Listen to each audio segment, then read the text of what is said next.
Berarti kan pertama dia first jobber, masih di bawah UMR. Masih di bawah UMR. Anggap aja UMR Jakarta 5 juta. Dan dia punya kebutuhan ingin ngirim keluarga atau ingin nabung ya kan, Iya. dan lain-lain lah. Bukan ngirim keluarga, ngirim duit ke keluarga. Ke keluarga. Ngirim keluarga itu Tiba-tiba ada anak. anak kok tiba-tiba ngirim duit ke keluarga. Betul. Karena pada akhirnya kalau lu berhemat itu akan ada batasnya sih. Oke. Tapi kalau lu coba naikin income tuh kan nggak ada batasnya kan, nggak ada Betul. limit. Nah, jadi lebih baik ketika pendapatan lu terlalu rendah, fokus ke situ dulu. Pak, tapi gue sebenarnya ada pertanyaan di dalam pertanyaan. Nah, gimana? Sebenarnya UMR, upah minimum regional itu di setnya untuk satu orang atau satu keluarga.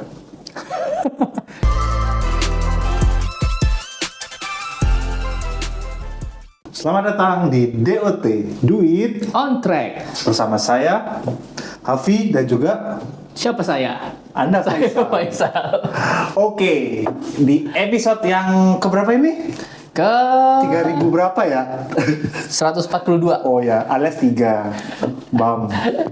Nah, di sini kita seperti biasa, BOT akan episode 4. Ternyata 4 guys, direvisi direvisi oleh tim kita. tim belakang. 4. Nah, di kali ini kita akan menjawab pertanyaan lagi. Tapi biasanya kita filter nih, karena pertanyaannya banyak banget nih. Kita harus ngefilter biar relevan begitu. Dan biar kepala tidak mumet. Betul. Nah, kali ini tim kita di belakang akan memberikan pertanyaannya apa mengenai soal finansial. Apa? Oke. Mbak Indri, silakan. Nih, pertanyaannya, sebagai first jobber yang merantau, Oke. bagaimana caranya bisa menabung atau fokus nih menyimpan dana darurat dengan salary yang cuman di bawah UMR daerah tersebut. Oke. Nah, apa sih yang harus diprioritaskan, Kak? Oke, jadi case-nya ada nih first jobber yang barusan merantau Merantau lagi ya? merantau ke Jakarta. Misal dia dari daerah, terus misalnya dari Padang. Curhat tuh. Padang. Ini kayak curhat deh. Iya. Kita. Padang, terus dia merantau. Ya kan? Biasanya orang daerah ngeliat, wah dia ngerantau, dia nih anak sukses. Ekspektasi gede tuh. Ya kan? Terus dia merantau ke Jakarta. Di Jakarta, ekspektasinya, UMR nih. Ternyata pas probation dipotong tuh biasanya. Biasanya kan seperti itu kan? Antara iya, karena masih probation belum dikasih full. Misal 75%-nya dulu gitu kan. Case-case ini kan sering terjadi nih. Di mana tuh? Ya adalah di ibu kota yang keras ini bagi anak daerah. Anjay. Betul nggak? Tuh. Kayak gitu. Gue sebenarnya ada experience-nya.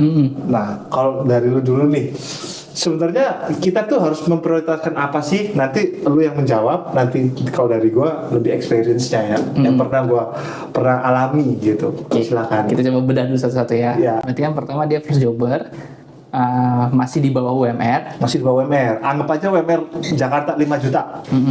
Dan dia punya kebutuhan ingin ngirim keluarga atau ingin nabung ya kan, Iya. dan lain-lain lah. Bukan ngirim keluarga, ngirim duit ke keluarga. Ke keluarga. Ngirim keluarga itu Tiba-tiba ada anak. anak kok tiba-tiba ngirim duit ke keluarga. Betul.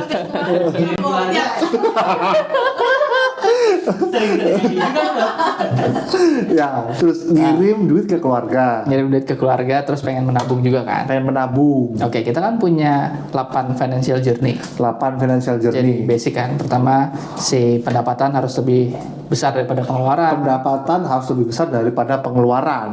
Dan berikutnya 1 bulan dana darurat. Betul. Terus kan azan. A few moments later. Nah, kita kan punya 8 financial journey. Iya kan, ada 8 itu. Nah ya, 2 poin pertama itu kan, pertama pendapatan lu harus lebih besar daripada pengeluaran. Betul. Nah yang kedua kan 1 bulan dana darurat. Betul. Nah ketika lu memang di bawah UMR, nah pertama kita harus cek dulu nih, ini udah cukup gak untuk kehidupan lu pribadi. Nah, let's say ngepas banget lah, cuman ada celah 50.000 atau celah 100.000 gitu kan. Nah, Kalau ada itu, mending lebih better lu fokus ke naikin income. Oh, berarti prioritas utamanya naikin income dulu jadi standar di daerah itu atau UMR di daerah itu. Betul, bisa lu mungkin nabung sedikit buat beli pelatihan atau nabung sedikit buat lamaran kerja baru gitu misalnya. Iya. Nah, dengan kayak gitu bisa punya ruang lebih banyak untuk disimpan. Oke. Karena pada akhirnya kalau lu berhemat itu akan ada batasnya, Ci. Oke. Tapi kalau lu coba naikin income tuh kan nggak ada batasnya kan, nggak ada Betul. limit. Nah, jadi lebih baik ketika pendapatan lu terlalu rendah, fokus ke situ dulu. Pak, tapi gua sebenarnya ada pertanyaan di dalam pertanyaan. Nah, gimana? Sebenarnya UMR, upah minimum regional itu disetnya untuk satu orang atau satu keluarga. Kayaknya sih satu orang ya. Satu orang kan? Kayaknya sih Berarti satu orang. misal di Jakarta UMR-nya 5 juta. Berarti 5 juta itu untuk satu orang. Berarti kalau semisal dia punya keluarga yang misal punya satu anak, minimal 15 juta dong. Nah, lu lihat aja tuh. Nah, kan UMR-nya 5, something kan Jakarta kan? Iya. Nah, lihatnya di BPS data untuk hidup di Jakarta, hidup enak berapa? 15 jutaan kan? Oh. 15 juta. Karena dia 5 juta yang lainnya untuk penanggung istri, terus 5 juta lainnya untuk penanggung anak. Idealnya seperti itu. Oh, oke. Gitu guys. Jadi UMR itu untuk per orang, bukan per keluarga ya. Per pegawai. Per Cuman kan pegawai. perhitungan UMR itu pada dasarnya kan dia pakai UMR sebelumnya, Betul. terus pakai pertumbuhan ekonomi. Betul. Dan ada alfanya seingatku gua itu yang untuk peraturan baru. Iya. Kalau untuk ini orang kategori orang miskin itu kata BPS yang spending 20.000 sebulan berarti itu nggak miskin ya? Sehari. Sebulan, sehari. Mending kita tanya BPS kalau gitu ya. Pengennya sih gaji-gaji pejabat negara, gue pengen sesuatu deh jadinya. Nanti deh, nggak usah dibahas di sini. Oke. Berarti prioritas utamanya untuk fokusnya menambah income terlebih dahulu. Karena income-nya terlalu ekstrim nih kan, bahkan di UMR aja enggak. Harus minimalnya UMR kan berarti. Dengan asumsi yang kita pakai adalah UMR itu minimal banget untuk lu bertahan hidup di daerah itu. Oke, berarti fokusnya ke diri sendiri dan meningkatkan pendapatan terlebih dahulu. Betul. Setelah itu bagaimana? Nah, setelah itu ketika lu punya ruang, misalnya gaji lu udah naik UMR dari yang sebelumnya 4 juta jadi 5 juta. Nah, gaya hidup lu jangan naik dulu nih. Oh, Kan oke. ada spare 1 juta. Betul. Nah, baru lu bisa mulai buat dana darurat dulu paling nggak sebulan. Darat-darat untuk diri sendiri Untuk diri sendiri. 1 bulan. 1 bulan. Oke. Darat-darat 1 bulan itu kan nggak dihasilkan dari 1 bulan gajian dong. Berapa kali Nggak, gajian dulu? beberapa kan? kali gajian. Itu untuk 1 bulan. Betul, dan itu base-nya expense. Jadi pakainya bukan 1 kali pendapatan, tapi 1 kali pengeluaran. Oke, misal gaji dia 5 juta, belum berarti dana daruratnya 1 bulan itu 5 juta juga. Pengeluarannya misalnya 4 juta. 4 juta. 4 juta dana daruratnya. Oh, oke. Nah, setelah itu jadi, fokus naikin income lagi. Naikin income. Berarti fokus utama itu naikin income, guys. Betul, karena kalau lu fokus hemat, itu ada batasnya. Dan ujung-ujungnya lu nggak bisa lagi berhemat. Ngatur duitnya susah. Betul. Lu hemat-hemat, misalnya lu cuman makan nasi pakai garam. Susah sih. Lu nggak bisa lagi lebih hemat dari itu kan? Iya sih. Jujur itu susah. Mendingan menambah income ya. Betul. Cari kerja, cari sejoban, kayak gitu-gitu berarti ya. Nah, itu bisa opsi lebih baik karena mendapatkan income tuh banyak banget opsinya. Berarti kalau di stage yang awal ini, yang masih UMR, yang masih fokusnya juga masih ke dana darurat, apakah sudah penting untuk berinvestasi?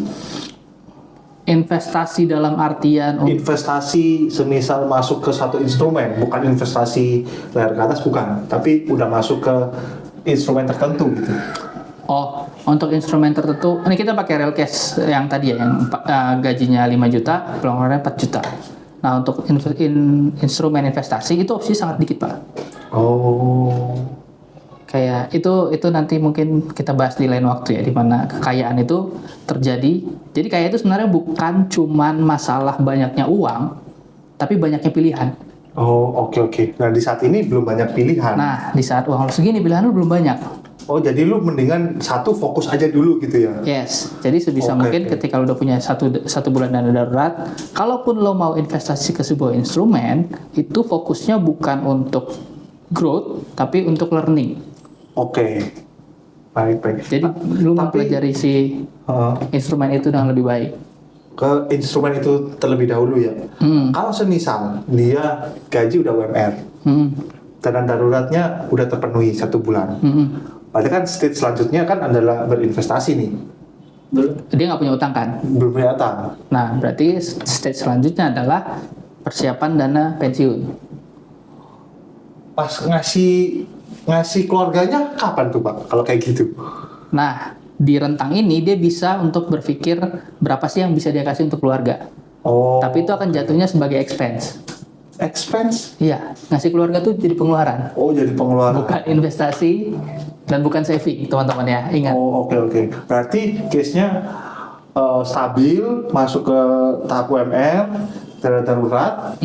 Setelah itu baru bisa investasi. Di titik itu bisa ngirim untuk ke keluarga terlebih dahulu. Gitu. Betul, kalau memang dia punya intensi untuk itu. Yang penting prioritas pertamanya dirinya dulu sudah aman. Betul. Sampai dana daruratnya terkumpul untuk beberapa bulan itu. Selanjutnya baru ngirim. Setelah itu baru berinvestasi. Betul. Oh. Karena gue selalu percaya peraturan pertama dari menolong orang lain adalah pastikan diri lu selamat dulu. Oke. Oh, kayak di pesawat ya. Di Betul. pesawat kan pas ada oksigen tuh kan nggak Lu boleh. dulu kan? Ini dulu ya, kita dulu gitu ya. Baru Baru anak lu. Oke. Kalau oh ya udah deh, mau ngapain? Masa pramugari dulu? Dulu ya. Gitu guys, jadi kalian jangan sosokan mau membantu temen. Masa kebanyakan gini, lu kan udah kerja di ibu kota, pinjem dong. Ngasih Dan jangan jadikan teman Anda dana darurat Anda. betul, dana darurat masing-masing. Kerja capek-capek dipinjemin ke orang ya. Iya. Oh, sukses. Malah jadi bank kita. Makanya Bang Toib Gak pulang-pulang tuh. gitu guys. Pengalaman lo mas gimana? Apa? Nah, pengalaman lu gimana, Vi, untuk menghadapi ini? Lu kan pernah menghadapi Nah, situasi kalau kayak gue sendiri dari experience gue pernah di tahap ini, gitu. Tapi untungnya waktu itu di Jakarta sendiri itu gue nggak sendirian, tapi bareng sama orang tua. Waktu itu juga bokap gue kan lagi kerja juga, gue masih nebeng istilah kata. Jadi gue belum ada expense tempat tinggal belum ada karena nebeng gitu, nebeng dan masih dikasih uang saku. Tuh guys, kalau kalian tidak punya aman. privilege, jangan coba-coba. Masih aman. Nah waktu itu gue juga sosokan sebenarnya. Sosokan adalah gue magang tapi sambil ada proyekan. Nah proyekan ini gue akhirnya belajar sampai sekarang bahwa sebelum lu bisa mengerjakan sendiri, jangan lu lempar ke orang. Gitu. Waktu itu gue menilai, wah sosmed lagi naik nih, ya kan. Terus gue pengen bikin media soal brand-brand lokal, kayak brand-brand distro gitu. Namanya Daily Lokal. Waktu itu ya, sekarang udah nggak ada. Gue udah stop karena duitnya udah habis. Bahan bakarnya habis. Bahan bakar udah habis gitu. Jadi waktu itu case-nya gue magang di salah satu e-commerce yang warnanya hijau. Gitu. Gue magang. Sudah muncul. Bukan, kan warna kuning itu. Micet. Bukan, itu bukan e-commerce. E-commerce? Oh, bukan e-commerce ya? Bukan. Tapi ada jualan. Ada jualannya. Gitu. Nah, di situ gue jadi business development. Gue masih magang. Salary gue waktu itu masih dikasih di 2,4. UMR waktu itu berapa? UMR lupa, setahu gue 4 jutaan deh. Oh, setengahnya berarti. Setengah lebih dikit lah. Setengah. Tapi waktu itu karena gue ngerasa, oh masih muda nih, gue harus nggak boleh gue cuman kerja doang, gue kan masih ditanggung gitu. Gue nge-hire lah anak di Surabaya Si kaya tuh. pegang sosmed, pegang sosmed sebulannya gue gaji 1 juta, 1 juta, jadi 2,4, 1 jutanya buat anak itu, buat gue 1,4, si kenyang tuh. Makan apa tuh 1,4 jangan kalau Ya boleh tahu. akhirnya nebeng lagi, Sponsor. pulang pergi. Waktu itu kan katanya di Satrio, di Satrio di Kuningan. Gue pulang pergi Gojek aja 24 berangkat. Nah, hari Pulang pergi 50.000 tuh. 50.000 hari kerja ada 26 hari. 20 hari dong. Oh, katanya 26 hari. 3 juta kali 26 hari kerja. Kok Enggak, Mikir dah. enggak, kan 5 hari, 5 hari, Ah, 5 5 hari hari. kali 4 20 gitu kan. hari. Terus waktu itu kan sebenarnya bisa kan naik Transjakarta dan segala macam gitu. Karena circle gua waktu itu sangat-sangat Old money. gitu. Masa anak magang Pak setiap hari Starbucks? Hmm. Gue nggak percaya. Padahal di situ dikasih Snack bukan? dikasih snack. Snack dikasih nggak ya? Enggak, tapi tempat kopi ada. Oh. Jadi kayak Nescafe yang tinggal pencet tuh ada. Oh. Tapi anak-anak tuh nggak enak, nggak cocok. Kembung ya. Nggak Karena karyawan di situ minumnya Nescafe itu ya. Nah, kurang tahu tuh kalau karyawan di situ. Tapi setahu gue kan satu meja tuh anak magang semua. Kayak gitu. Biar itu di situ gue kayak oh, Diko kayak gini ya. Ya namanya pertama kali guys. Nggak pertama kali juga sih, maksud gue kayak di bidang startup teknologi itu kan seru banget ya. Oh ternyata temen-temennya kayak gini gitu. Jadi di situ gue kayak ngerasa belajar. Oh ternyata kita aja pendapatan kita aja masih belum UMR, kok udah sosokan ngegaji orang gitu. Jadi di situ bukan gua gitu. Jadi gua waktu itu belajar, oh lain kali gua kerjain sendiri aja gitu. Gua kerjain sendiri dan ya sekarang gua ngelakuin seperti itu. Jadi sebelum gua nge-hire orang, gua harus bisa dulu nih. Gua bisa, terus cash flow gua udah masuk, baru gua nge-hire orang. Kayak gitu. Kenapa? Gue ngerasa kayak ya gue harus di diri gue sendiri tuh udah tercukupin gitu. Mulai dari pemasukan yang di financial journey yang pertama, dana darurat aman. Setelah itu baru ke investasi dan segala macamnya. Lah menurut gua ketika kita punya set job yang di luar itu kan menurut gua itu investasi ya.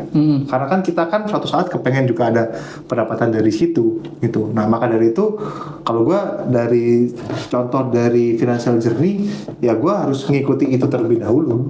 Setelah dana darurat gua tercukupi, investasi udah ada, baru ke investasi yang lain untuk yang di bisnis utama gitu. Jadi gue belajar banget tuh sebagai anak daerah, nggak bisa lu sok-sokan pengen ini nggak bisa gitu. Nah tapi kan lu penuh dengan privilege tadi kan. Iya. Lu nebeng dan pengeluaran lu 1 juta dari 2,4 itu kalau kita breakdown 1 juta untuk anak magang lu yang lu hire.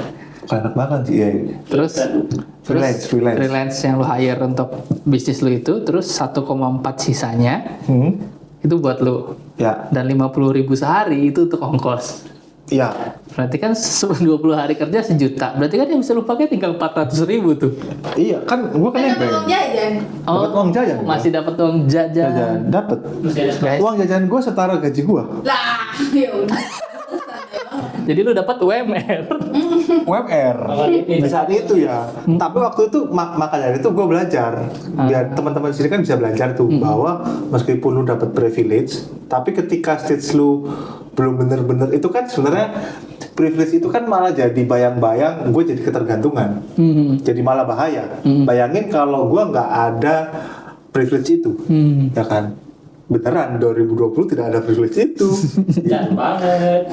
Nah banget. Tapi kan akhirnya gue bisa, akhirnya nggak ada yang bisa gue jadikan sandaran gitu. Yang bisa gue jadikan sandaran adalah diri gue sendiri. Asik. Jadi guys, kalau belum punya Papa Mama Foundation, berjuanglah lebih keras lagi. Betul. Itu nikahi anak orang kaya. Itu kunci. Itu kunci. Tapi beneran loh, di Islam kan harus itu kan cara memilih wanita. Wah, nggak tahu. Ada 4, beneran ada 4. Nanti kita Pertama hartanya, ilmunya, agamanya, terakhir gue lupa. Itu lu search lah. Kalau salah bisa di sini ya nanti yang pembenarannya. Tapi yang pertama harta. Itu boleh. Yang Gue jadi agama dari Yang keempat apa nih ya? Pokoknya 4 itu.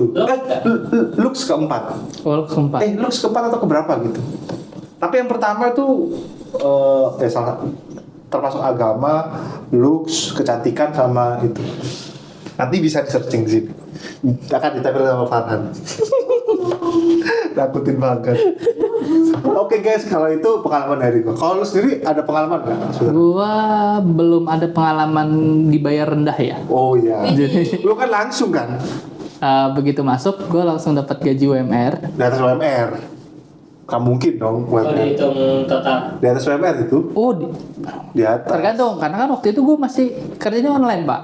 Iya. Privilege itu. Gajinya Online. UMR Jakarta, gue kerja dari Medan Nah, itu. dan kerjanya di rumah. Betul. Privilege banget itu. Betul. Jadi gue bisa, menjagain bersih ya. jadi gue bisa nyimpen itu sampai 70%-nya. Buset, 70%. Dan di rumah pun makan masih ikut orang tua. Iya dong. Ya kan, privilege. Semua orang itu punya privilege masing-masing. Tinggal mau pakai atau tidak. Cari dan manfaatkan privilege Anda guys. Begitu guys. Jadi Intinya adalah fokus ke nambah income atau cari privilege. Bukan, maksudnya prioritasnya fokus ke diri sendiri terlebih dahulu. Investasi leher ke atas. Investasi itu nanti setelah diri sendirinya sudah tercukupi terlebih dahulu. Bener kan? Betul, investasi instrumen ya. Instrumen. Begitu guys, kalau dari kita. Kalau ada yang ngerasa, oh ini Kak, aku nggak punya privilege. Mungkin kamu punya privilege, tapi kamu nggak ngerasa. Biasanya kurang Belum bersyukur, belum nyadar, gitu. Bahkan kalau punya teman-teman kaya itu privilege. Bener, link itu connection. Kita masuk ke kantor kan link. Lu kan link gua. Gitu No guys. comment. Gitu guys. Untuk Duit on Track kali ini. Nanti kalau semisal kalian ada yang mau ditanyakan, bisa masuk ke grup community kita yang ada di sini nih. Di sini nih. Di sini kan? Betul. Nah, di sini. Di sini loh Han. Kalau kalian mau tanya-tanya ataupun pengen sharing, silakan di sini. Nanti kita akan jawab semaksimal mungkin. Oke? Dan makin banyak pertanyaan, siapa tahu ada souvenir baru lagi. Ini udah ada meja tiba-tiba. Nah, souvenir. Ini kita investor dari Dubai ini. Oke guys, see you, thank you untuk episode keempat ini. Bye. Dadah, bye.